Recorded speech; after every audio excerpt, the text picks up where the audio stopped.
Praise the lord. ప్రభువైన యేసుక్రీస్తు నామం పేరట మీ అందరికీ నా శుభములండి.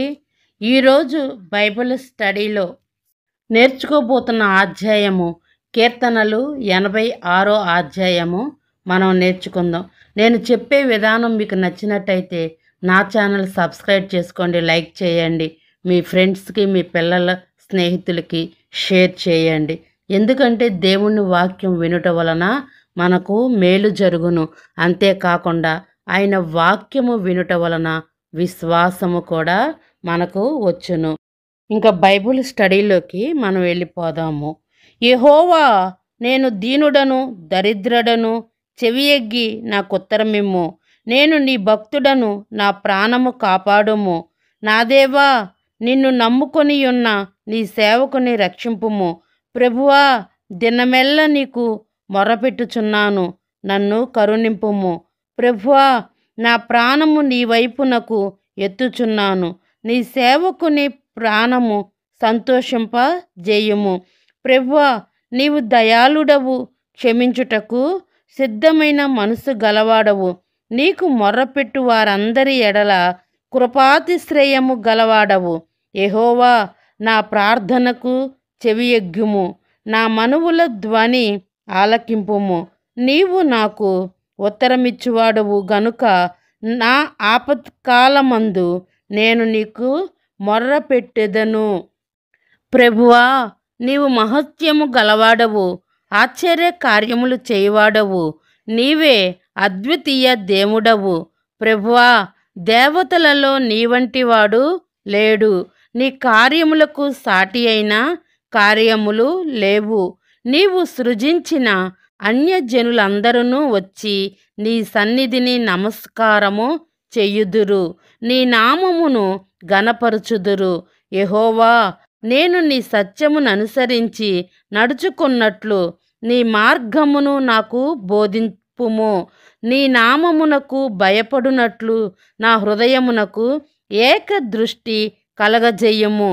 నా పూర్ణ హృదయముతో నేను నీకు కృతజ్ఞతాస్తుతులు చెల్లించెదను, నీ నామమును నిత్యము మహిమపరిచెదను. ప్రభువా, నా దేవా, నా ఎడల నీవు చూపిన కృప అధికమైనది. పాతాళము అగాధము నుండి నా ప్రాణమును తప్పించియున్నావు. దేవా, గర్విష్ఠులు నా మీదకి లేచియున్నారు. బలాత్కారము గుంపు కూడి నా ప్రాణము తీయజూచుచున్నారు. వారు నిన్ను లక్ష్య పెట్టని వారై ఉన్నారు. ప్రభువా, నీవు దయా దాక్షిణ్యములు గల దేవుడవు, దీర్ఘశాంతుడవు, కృపా సత్యములతో నిండిన వాడవు. నా తట్టు తిరిగి నన్ను కరుణింపుము. నీ సేవకునికి నీ బలము అనుగ్రహింపుము.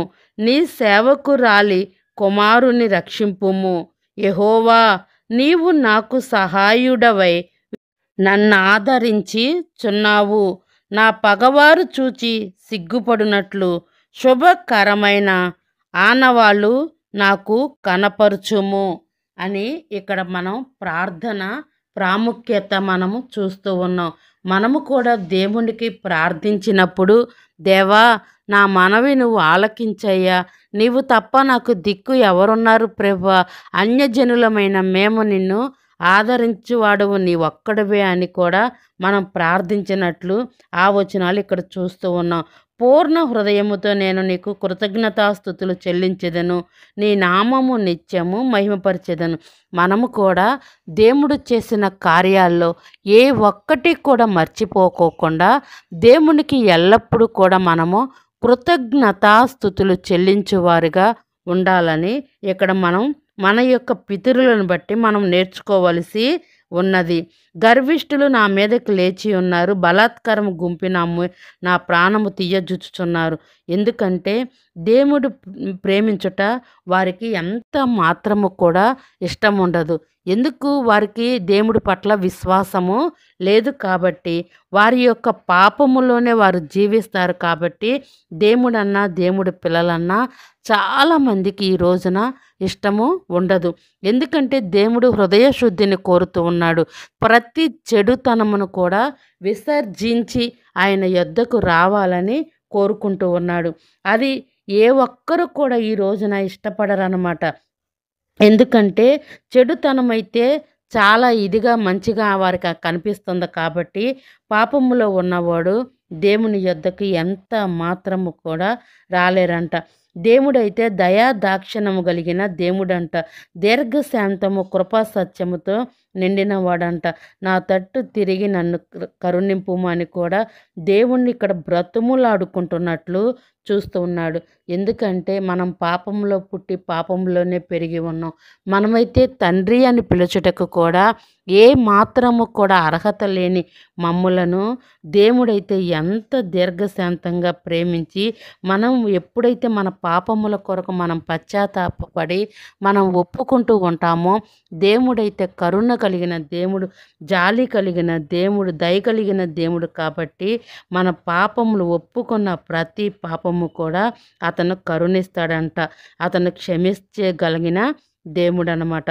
అందుకని మనం ఎల్లప్పుడూ కూడా నీ సత్యమును అనుసరించి నడుచుకున్నట్లు నీ మార్గమును నాకు బోధించము అంటున్నాడు. ఎప్పుడు కూడా దేవుడు మార్గము సత్యము, ఆయన లోకమునకు వెలుగై ఉన్నట్లు కూడా మనం చూస్తున్నాం. చీకటిని ప్రేమించువారు చీకటినే కోరుకుంటారు. మనమైతే సజీవుడు అయిన దేవుణ్ణి మనం ఆరాధిస్తున్నాం కాబట్టి సజీవుడు అయిన దేవుణ్ణి మనం వెంబడించవలసిందిగా ఇక్కడ మనం చూస్తున్నాం. నీవే అద్వితీయ దేవుడవు అంటే అతన్ని తప్ప వేరొక దేవుడు ఎవ్వరు కూడా లేరు. ప్రభువా, నీవు మహత్యము గలవాడువు, ఆశ్చర్య కార్యములు చేయవాడువు. మనము ఒక విషయం కొరకు మనం ప్రార్థించినప్పుడు అవి ఏ రకంగా దేవుడు విడిపిస్తాడో మనకైతే తెలియదు, కానీ రెప్పపాటున ఆయనైతే సమస్తము కార్యములు చక్కపరచగలిగిన ఏకైక దేవుడు మన దేవుడు. అట్లాగనే దీనుడును దరిద్రుడను చెవి ఎగ్గి నాకు ఉత్తరమిమ్మని తనకు తాను దావీదైతే తగ్గించుకొని ప్రార్థిస్తున్నట్లు ఈ యొక్క అధ్యాయములో మనం చూడగలుగుతాం. మనము కూడా ఎల్లప్పుడూ కూడా దేవుని ఎదుట వెళ్ళినప్పుడు మనము కూడా తగ్గించుకొని దీన హృదయం, విరిగి నలిగిన హృదయం కలిగి మనం ప్రార్థించవలసిందిగా ఈ యొక్క వచనాల్లో మనం నేర్చుకుంటున్నాము.